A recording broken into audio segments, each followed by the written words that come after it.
People have an expectation for you because you are a woman. People have an expectation for you because you are now an adult. People have an expectation for you because you're a mother or because you're a wife. Someone said something. He said, "You're disappointed in me." Who appointed you in this situation?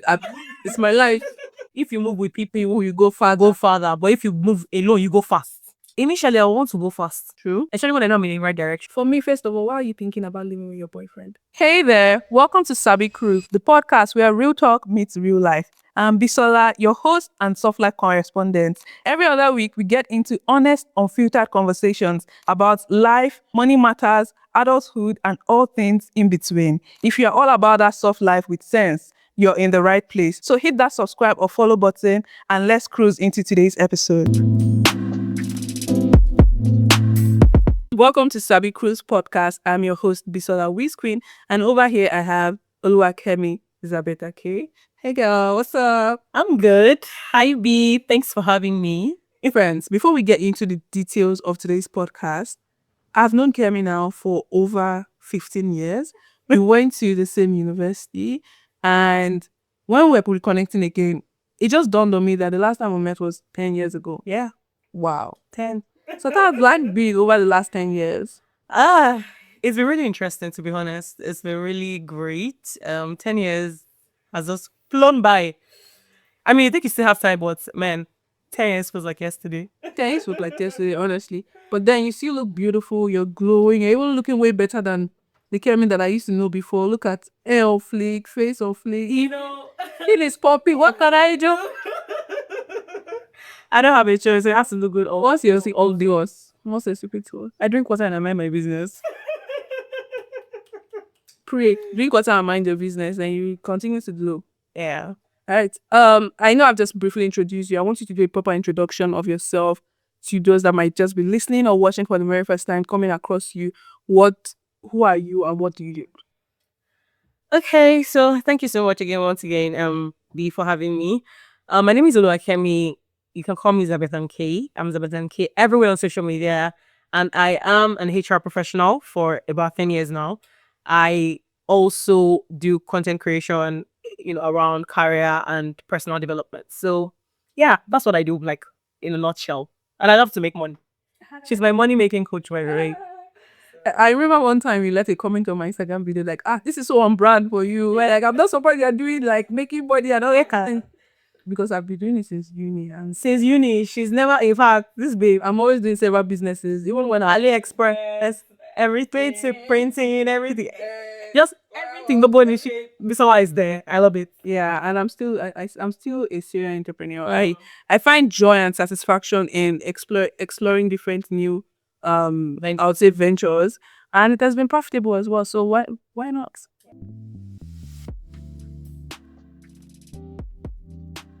So Kemi, like your career path has like transitioned over the years, doing different things. You've done like work as an HR professional. You worked in tech. You worked in different industry. Worked with diverse people, and like you have gotten to the point where you are now redefining your own success. And I find that very interesting because even for me as well, I've pivoted doing different things. We also spoke about me doing different businesses, and at some point I had to wake up to my realities and tell myself, you know what, you're not a typical 9 to 5 girl. Why don't you explore those things, the talent and skill set that you have, and just see where that leads you to? And now as well, I know from our conversation that you are trying to pivot into something new as well, and you are now redefining your own success. Can you walk me through like what are your thought process? What led you to that in the first place? Okay, so first things first, I'd like to say that it's been 10 years post uni and it's been really amazing. I've had a lot of ups and downs, like trust me. And one thing I'd just like to tell everyone watching right now is that this life is not streets. First things first. Like don't even just be easy on yourself. Give yourself grace. Like Take your own advice. as in I should. So give yourself grace. Like it's been 10 years and I have done so many things. I did not start out as an HR professional. I started out in project management. I started out in project management. Then I went to what's it called? Fraud accounting, right? So I'm also an accountant. Bisola knows this. We're both chartered accountants. Yeah. So it's life is not straightforward. That's one thing that I can always say for sure. I started off as a project manager. I realized that, okay, yeah, I like it. I really, really like it. But I also wanted to do something else. Then I did accounting. I think accounting really made me angry because you just accounting from black so and white. yeah, too black and white. Like it's too monotonous. You're doing the same thing over and again, same accounting standards, same things. Well, you can do it in different industries, but I mean, it still doesn't take away the fact that you're still doing the same thing over and again. I didn't really like it because I was really doing forensics, and of course, forensics you're constantly looking for things that are missing, and things that are not even missing. So that's like, you know what, I'm done with this. But one thing that stood out from when I was doing project management was people management. In projects, you deal with a lot of things, timelines, resources, human resources, and all of that. And I realized that, okay, I'm really, really drawn to HR.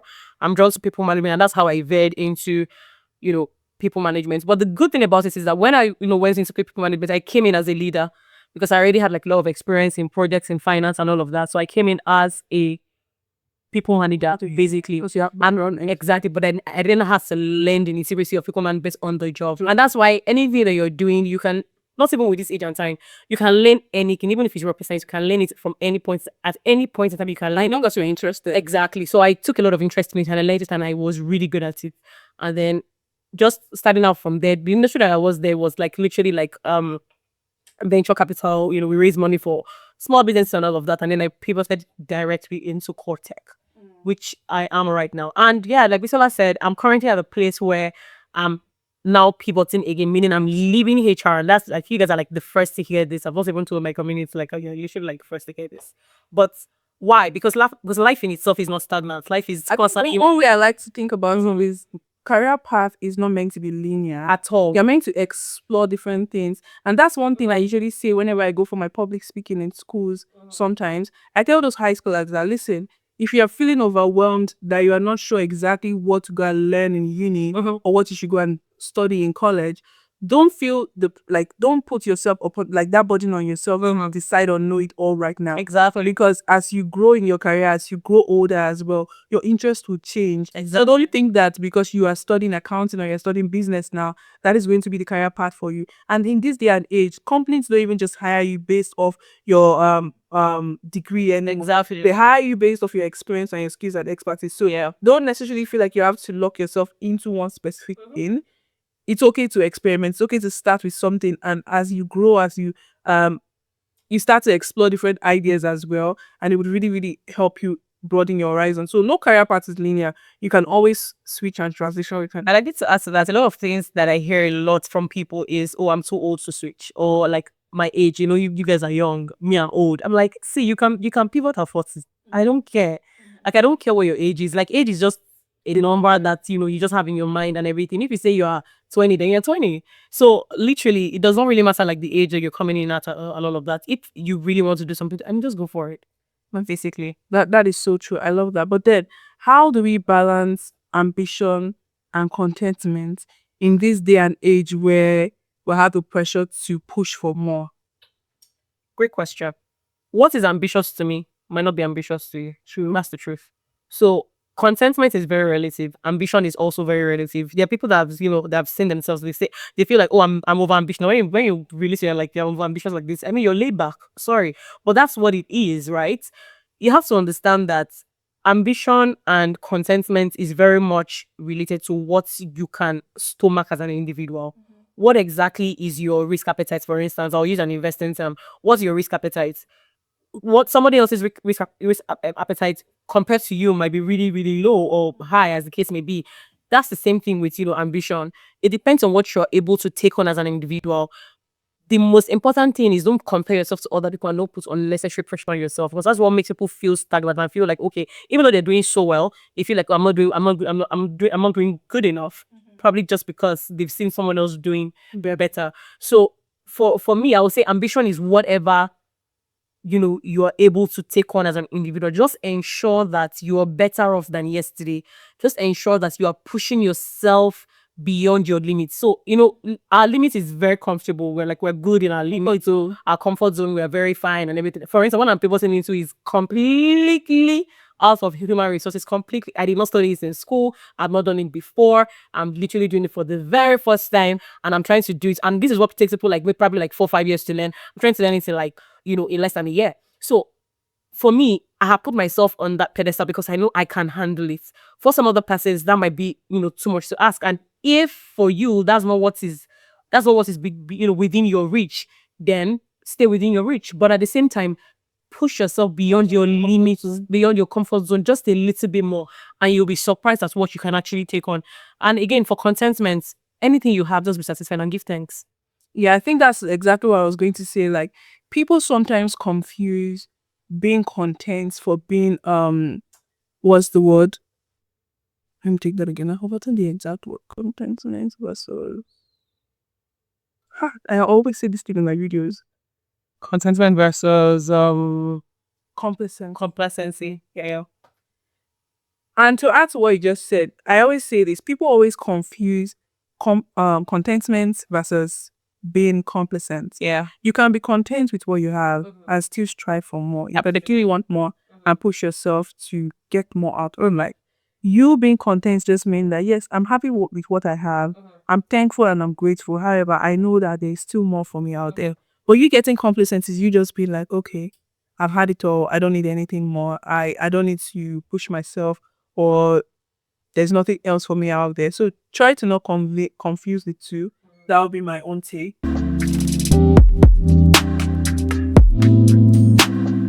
I know money is never enough. That is one thing that I've always said. Money is never enough. Even Dangote still they find me. You see the fun one, right? But one thing I always say is that there will be a point.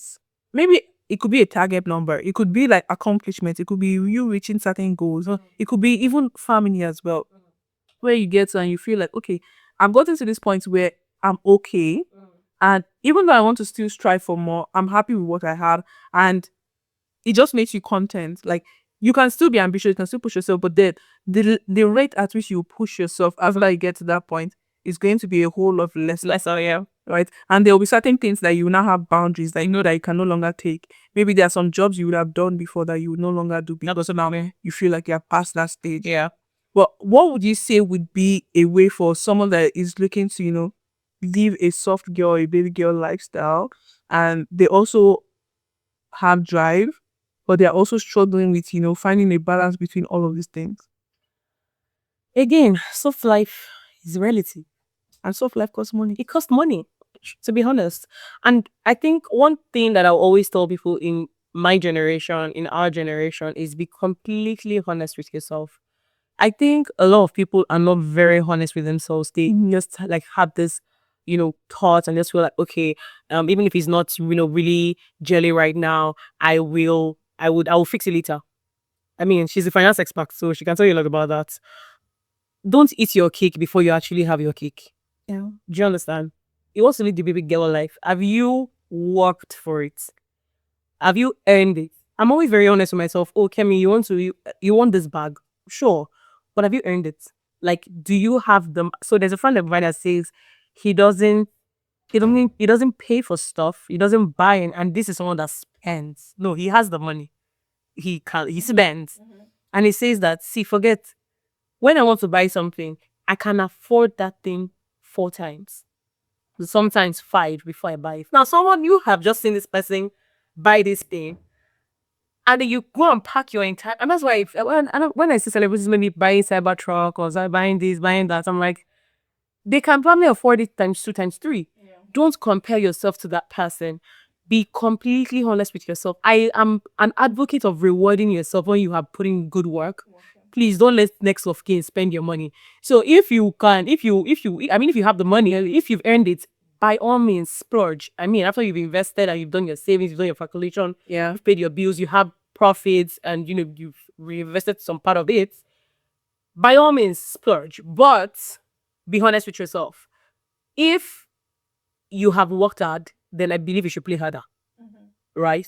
But first things first, put in the work and ensure that the money can keep coming in when you're sleeping. If you have ever thought, I want to make more money, but I don't know where to start, then listen up. I've created different online programs where I teach you how to earn more, save smarter, and grow your income without the fluff. From learning the right side hustles to content creation, or maybe you want to learn investing or join my exclusive community, Smart Money Group. I've built out practical programs that meet you where you are. You'll find options like Creator Income Accelerator, Investing Simplified, Smart Money Group, and the e-learning course for folks who wants to do it at their own pace. Everything is designed to help you multiply your skills and your income. If you're serious about taking control of your finances, head over to smartmoneymastery.co and choose your path today. Let's get back into the episode. Yeah. You know, my problem is these days where like there's societal expectation. It seems like our life should follow a specific kind of script. There's a timeline for you to get married. There's a timeline for you to graduate. There's a timeline for you to get a job. There's a timeline for all of these things. And this adds pressure to every like people's life. It makes them feel like they have to achieve certain things or be able to afford like endless trips at a specific point in time. That concerns me because again, life for everyone is different. There's no black and white in this thing, and there's no race. Like your own individual timeline can be different from another person. Yeah. And our own individual interests can vary. That is why when people say soft life or something like that and like enjoyment, and me, I'm all for enjoyment and I'm all for living your best.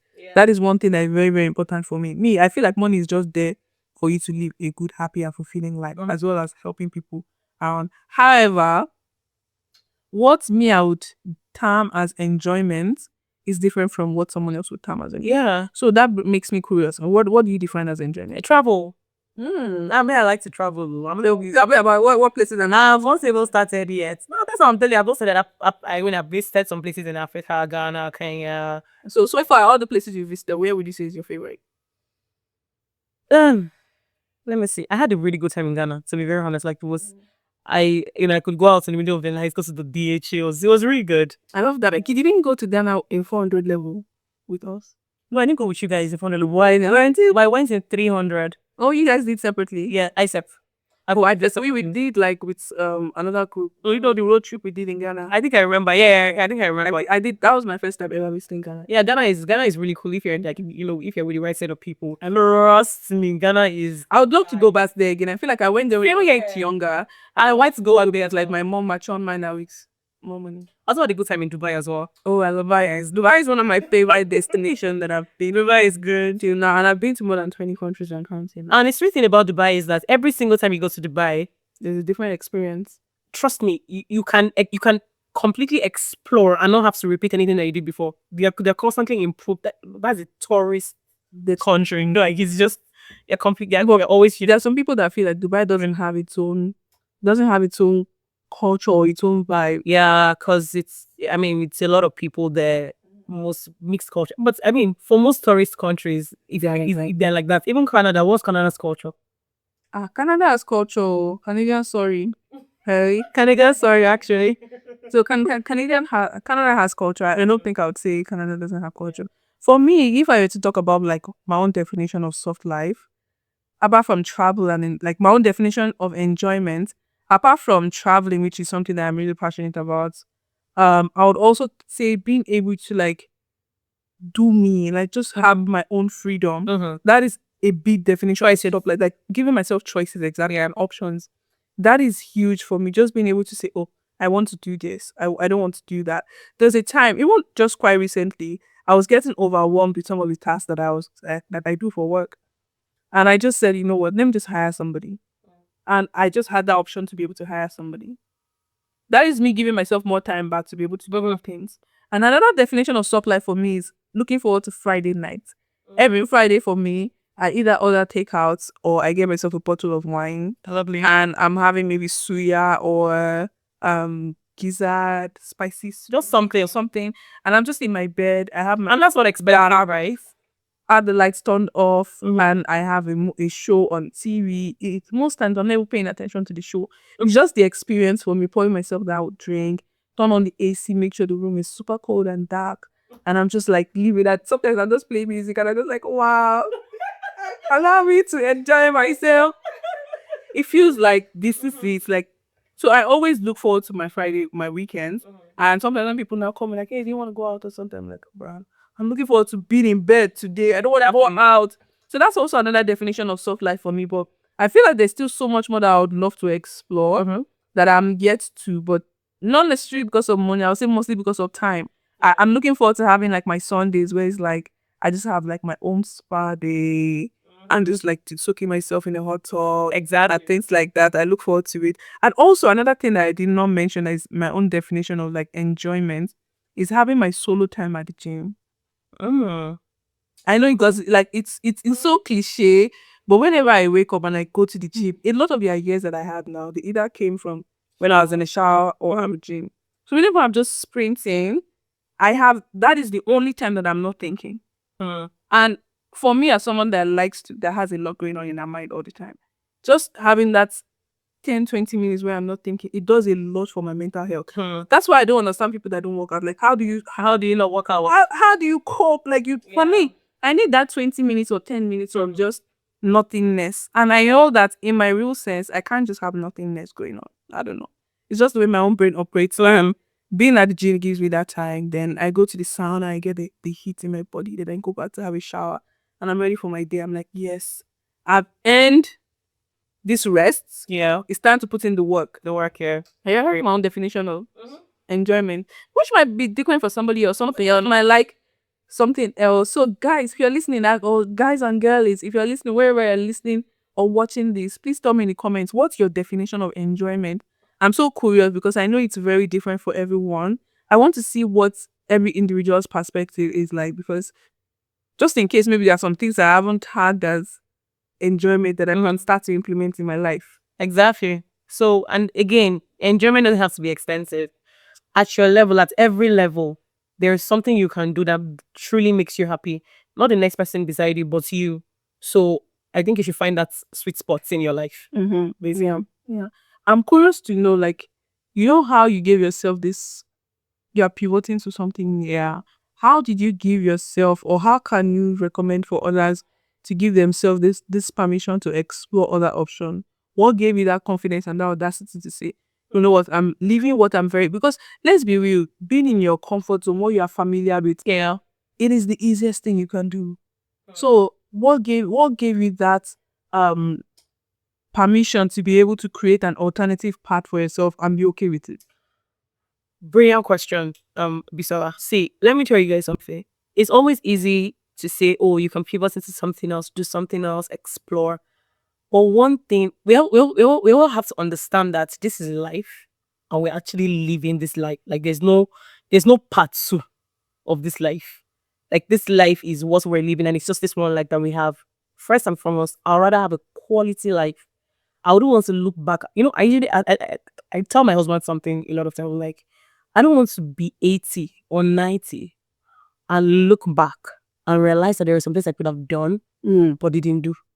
That's one thing for me. I want to be able to live the fullness of life. A lot of people are just existing, they're not living. A lot of people are just alive.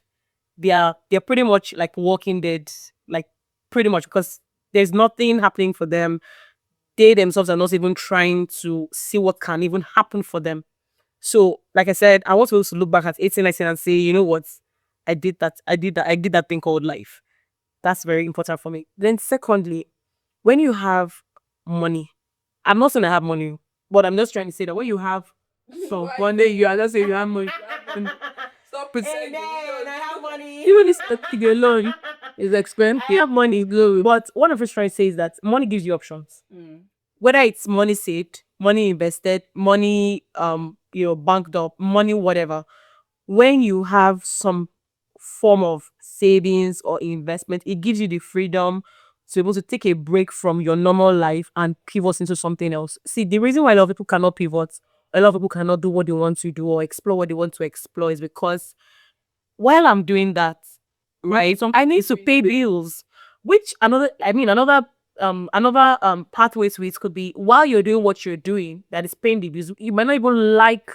It's just like what someone said that you cannot, if your passion cannot pay for what you if your passion cannot pay your bills right now, keep working till you're able to afford your passion, right? So if you're not able to explore right now, because you don't have a lot of things saved up and all of that. You can start exploring while you are on your current job, while you're doing what you're doing. You might not even like it, but give yourself time. Okay, 1 year. Okay, I have, and a lot of time. This thing. So, for example, I'm people now in 2025. I started planning to maybe like to 2023 or 2024. So when something that I just woke up and said, "Oh, You've done enough research. I'm going, I'm leaving." I had looked into like several things, made some calls, asked a lot of questions and all of that. So, and I knew that at some point in my career, I knew I wasn't going to do HR for life. I knew that one I was very sure of. What I was going to do, I did not know. But you need like, But I knew I was not going to do HR for life. true. And I started, researching. And the sweet thing about it is because I'm in HR, I see different people. I see different career paths. I know Curious. it gets me curious. I know what will pay well in 10, 15 years. I know what will pay well in 20 years, right? And of course, I saved up for this time, for this particular time that, okay, when I'm pivoting, I will need some grace. I will need some time to be able to even stay off work and be comfortable, and my lifestyle will not go down, right? So give yourself a lot of time. Be genuinely curious. Like, be genuinely curious. A lot of people, sometimes it actually starts with your mind. Some people are so fixated in security. True. And security, most often than not, leads to penury later. So please, by all means, expand your mind. What you're doing right now is not all that there is to life. There are people, like, for instance, Abisala is making so much more money than I'm making. I'm trying to ensure that I'm able to put my mouth inside what she's doing, so I can also make the kind of money that she's making. Can you see? So I'm not stagnant. I'm constantly learning. Okay, what can I do next? Okay, that money that you're saying that I'm making, God is. She just received the dividend on that. I just saw it right now, big money. So that's what I'm talking about. So you have to open your mind. Don't just look at it and say, "Oh, this one I'm doing, is paying me 150,000 naira or $70,000. Okay, that's what I want to sit down on. How else can I make? There are people that are making this money that I'm making in a month, in a year. They are making it per second billion. How can I do it?" So you're saying something about you make mistakes, like problems will happen and you fall. So what were you trying to explain with that? I think a lot of people feel like because I have probably paid for something or paid for a course, or I have tried to explore something, then there's a guarantee that that thing will succeed. There's no guarantee. True. You can just explore with it and see where that leads. And trust me, there's something called experiments. I have literally had to put money aside for you to explore, for me to experiment something. True. Before even deciding when I'm going to go into it. True. So at your level, experimenting can be, paying for that course online that is probably 20,000 naira, just to see if it will make sense for you to go and now spend 200,000 on it later on. So you want to just even sacrifice that time exactly to learn as well, because that's also experimenting. Yes, that I've been trying to learn and to explore, and not just learn, to actually take action. Mm-hmm. So quite recently, someone left a prompt on Twitter about I'll read the prompt out just in case anyone wants to also apply that prompt for themselves or to their ChatGPT. Mm-hmm. So the prompt says, based on our interaction, what is something rare or deeply characteristic about me that you think I haven't fully recognized yet? And even if it's uncomfortable or comfortable or not entirely flattering, be honest and not polite. So I sent that message to my ChatGPT because I use it a lot for a lot of things. And I asked it, and the response it says is, you are unusually gifted at vision execution, not just vision creation. And that makes me really, really excited because a lot of people have ideas. I feel like us humans, we are filled with a plethora of ideas. So most people are not out of ideas, let's be real. However, the gap that they have is implementation. So if you don't necessarily have like the knowledge or ideation gap, they have the implementation gap. And you want to start something, but you don't take action, and you're just like, "Oh yeah, somebody I'll start. What would you say are some tips that has helped you personally to go from just ideation to execution? I would say some of the ones that has helped me, so that maybe you can take some time to process that. But for me, since my ChatGPT even could acknowledge that I've gone from just not just having a lot of ideas, but also being able to execute those ideas, I would say one, having my ideas written out really does help me. So sometimes I have these ideas and immediately I write them down in my notepad on my phone. Two, also trying to be curious as well. Sometimes ideas doesn't just come from like the top of my head. It's just me like seeing what other people are doing and now adding my own personal touch to it that comes on top of that. Then I also just always remind myself that nothing in life is guaranteed. There's no perfection. Just like you said, like even if you invest in something, you put your money or your time into it, nothing is guaranteed. You can wake up tomorrow, everything is all gone. However, would I rather know that I gave this thing a shot and it did not work out, or I would rather I gave it a shot, or I would rather not do anything at all? For me, for the most part, I'll always rather give it a shot and it not working out than for me to give it, than for me to not trying at all. So for the most part, that encourages me to say, you know what, just give this a shot. You never know how that would go. And 9 times out of 10, I'm always so glad that I made that decision. I mean, for me, in addition to what you have said, because what you have said is like really, really important. In addition to that, I think for me, I have to take this advice. I have to understand that every great thing is on the other side of shamefulness. See, in this in this our day and age, people are shy. People want to be seen in a certain way, like they want to be seen as bougie. You want to create a certain perception of Yes. Every day you're too broke to be shy. Like you're literally too broke to not be visible. to not be visible. Right? You're too broke to be shy, you're too broke to not be visible. Every great thing is actually on the lesser. As in anybody that you think will make you shy or that will cause you shit, block them. See, block them, remove them from your contact or wherever they're seeing you. Just block them. That's the truth. So again, go for what you want. Block them if you need to, if that would help you get your butt off the ground and literally do something. Then secondly, this one I have to take this advice personally. Don't overthink things.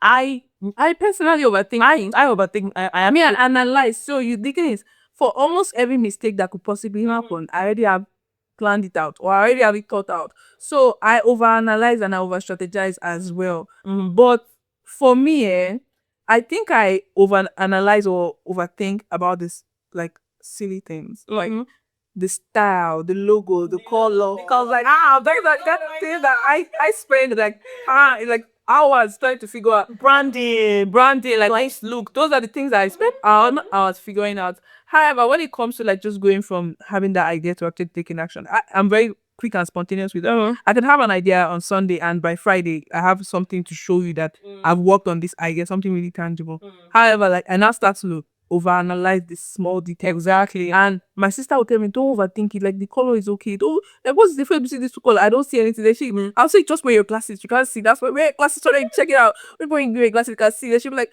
okay, I close my eyes. She'll open it and she's like, it's still the same thing. Wow. So me, I overthink the small and then I do overthink things, and what are those things you tend to overthink? Yeah, just like what you said. For me, branding, I want some things because I'm a perfectionist as well, and perfectionism is crazy. Trust me, it's not a compliment. Oh, I'm a perfectionist. You're not a doer. So don't try to sugarcoat these things. If you feel like because trust me, for someone who makes mistakes, tries something, makes mistakes, and then corrects it, that person is likely to do better than someone who is, fixing right on and making it perfect. So sometimes perfection, just being a perfectionist, it cripples me sometimes. Yeah. So what I try to do to help me with that is I quickly pay someone to help me do it. Okay. So I do a lot of outsourcing. Which that also helps me a lot. So when I was building my company, okay, we'll get to that later. When I was building my company, I had to literally like pay someone to actually take off the entire branding from me, and that helped me a lot. Like it paid time, energy, and all of that. If I had to do it myself, I would have still been there by now telling you I also start a company. I'll start the company, but that is what it is, right, for me. So I think it's very, very important that you just get off the ground and just do without overanalyzing and overthinking things. Yeah, because at the end of the day, it's not going to be perfect. One thing that I always tell myself, going back to the branding thing that you said, is do you know how many times Instagram has changed their logo? Like 5 times. That I can't even remember. Like 5 times. Even other companies as well. Meta was not a part of their name for the longest. It was Facebook. It was Facebook. Meta came very, very recent. Very recent. So companies, even these are like multi like that. Twitter just changed over the last 2 years or 3 years. So even multi-billion-dollar corporations, they still change, they pivot, they switch things here and there. They don't feel like they have to be sat on whatever idea or whatever it is that they're working on. Exactly. They experiment and move things around. So who am I to not change my logo after 2 years or years, or even if I feel like your name or even my name, if I feel like it no longer aligns for me, who am I? If a billion-dollar corporation can change their color or whatever, for me, so that gives me the motivation to feel like, okay, you know what, just start with whatever it is. They can ready to update and you can always improve, and don't feel like it has to be perfect now, because like you said, if you try to be perfect, you are crippling away the opportunity to make that mistake and correct it. I've worked on several ideas, and every single time that I launch something or I act on something, there's a mistake, and I'm like, okay, yeah, this correction, I apply it onto the next one, I apply it onto the next one, and it helps me stay consistent and committed. Absolutely. Quick break from the convo, because if you have been dreaming about traveling, making new connections, or living your best life without blowing the bank, then I would love to invite you for an experience with Sabi Enjoy. Sabi Enjoy is my travel brand that focuses on creating travel experiences for your enjoyment. We create unforgettable group trips, private escape, custom itinerary, and our very own Sabi experiences. So if you are tired of waiting to travel with your friends, or you don't want to deal with the stress of planning trips, don't worry, Sabi Enjoy has got you covered. We are all about helping you travel more, stress less, and feel deeply connected along the way. The best part is we also offer payment plans for your convenience. How cool is that? Head over to sabionjoy.com to join any of our experiences. Now let's get back to the show. So now me, I'm just curious. What's in this your adulthood? This your like adult big girl age have been most stressful for you? Because girl, do I have a lot of things that have stressed me out? I think one of the things that have actually like stressed me out the most um is actually the expectations from people. Societal expectations. Societal expectations. You know, you have an expectation. People have an expectation for you because you are a woman. People have an expectation for you because you are now an adult. People have an expectation for you because you're a mother, or because you're a wife, or because you're, I mean, fill in the blanks. Yeah. I think it's very important that we drop the baggages of people's expectations. Someone said something. He said, "You're disappointed in me. Who appointed you this? It's my life. Oh, appointed you in my life. Who appointed?" Sometimes we give people so much room, so much access into our lives, into like we give people front row view into our lives, and we're tiptoeing around people in our own lives. We're too careful. We don't want to make mistakes. You know, can we just drop it already? And I always say something like, "Feel me." So people don't even realize that in your own life, you're supposed to be the driver, not the passenger princess. And none of people I like to be a passenger princess when it comes to an actual car. I don't like to drive. I like to be either in the front passenger seat, or at the back, just on my phone, conveniently pressing my phone or sleeping or whatever I do. However, in my own life, I am in the driver's seat, because I know that I am the one making the decision. I'm the one steering this vehicle in the direction in which I want it to be. So those societal expectations most times are unnecessary pressure that ends up putting us in situations that we're not ready for. And I find that for the most part, it is even back in our home countries that these things are. So when you are no longer in those places, when you are now in a place where you are living life by yourself, you are making your own decision, nobody really particularly cares about you. Yeah, you even have to be begging people to care for you. Right? So when you're not living in a new environment, it is now upon you. The onus is on you now to decide, like, you know what? Those pressure that people had or expectations that they have on me, I'm dropping in behind. I'm living my baby girl life. Whatever I do, whatever feels good to me right now is what I'm going to do. No unnecessary pressure here. And be willing to actually lose friends. And friends, when I by friends, I mean including family sometimes. Because sometimes I've realized that a lot of people have family members that push them so much, they can't even take a step. They're too scared.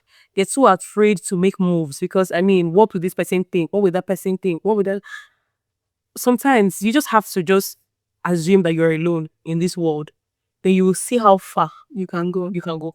But then, you know, they also say, like, if you move alone, you can only go far. I don't remember the phrase, like, If you move with people, you go farther. But if you move alone, you go fast. you go fast. Yeah. Yeah. So, like, now, would you just rather go fast or farther? initially I want to go fast. True. Especially when they're not in the right direction. Mm-hmm. They even want to now go farther. Because when I go fast, I'm already far. When I want to go farther, then I'm Those people on the by way, then you double yes, so less. the people you meet on the way when you're in front, and there are already people that they've put in work. Exactly. So you guys will not go in the company That's and go farther. a very good thing that I've never thought about. That takes a cost of sense. So you start on your own, you go faster. But when you start with people, you will not even get halfway. That's the truth. So sometimes expectation, I'll put them out of. Yeah, that's really profound. Thank you so much for sharing that.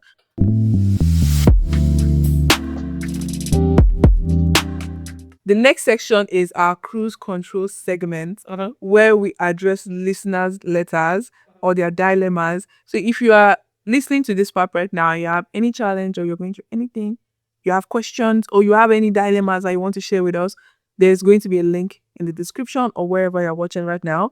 You can go ahead and send in your questions or your dilemmas or your letters, and we're going to be happy to respond to them live on the podcast and give you advice or tips to help you change your life. So today we have one from Reddit.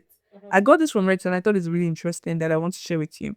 Should I pay my boyfriend to live in the home he owns?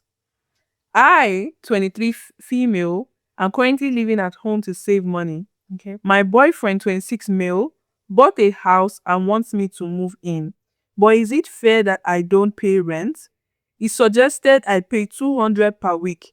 His mortgage is 800 per week and the market rent is 750 per week.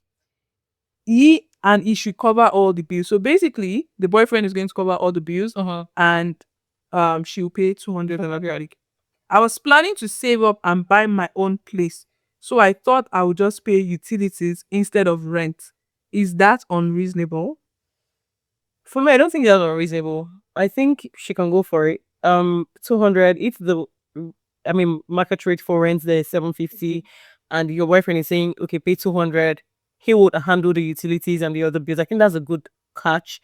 The only thing he wants to do is just assume that you're paying market rate and save up that difference. So think of it as if you're already paying Rebel wherever you are. exactly. But however, what she's also saying is that she's currently living with her parents, which is probably not costing her money. She didn't say that. No, Probably not costing her money, and she's saving money from that. But since it's the boyfriend initiating that she should move in, then she's like, okay, so if I'm moving in with you and you're asking me to start paying rent or something. I mean, you have to do what works for you. I would say stay in your parents' house if you're paying 0 than moving somewhere else and paying 200 if you're not ready to pay rent at this time. So I think for me, because if you're looking at 200, monthly, I think, or weekly. Yeah, weekly. 200 weekly, that's 800 per month. per month. Yeah. Nah. I'm surprised some people, maybe depending on where this person is writing from, I'm surprised there are people that are using weekly to analyze. Yeah. I feel like it's per month. Yeah, monthly. That's already that's 800 in a month. Yeah. And the market rate, oh, no, I didn't get that initially. No, it's a no. Because the market rate is 750. So why are you paying above? The 750 per week is the market rate. Per week is the market rate, yeah. So 750 multiplied by 4 weeks is what it is. What is, okay, that's like 3,000. Yeah, I think you should stay in your parents' house if, that's what you want to do because you already pay 0. But, even your boyfriend paying 200 as against 750 is also not bad. For me, first of all, why are you thinking about living with your boyfriend? That's another thing. I'm not here. I understand the economic reasons. However, but you have your parents. As I've grown older and more mature, I realize that living with a man does not benefit you. A man that you are not married to, in any way, actually, doesn't benefit you as a woman. So, yeah, in my own opinion, stay in your parents' house and save up. Apart from even saving the money is one benefit to staying in your parents' house. However, I personally wouldn't recommend you moving in with a man that has not made any kind of commitment into you. So you're 100%.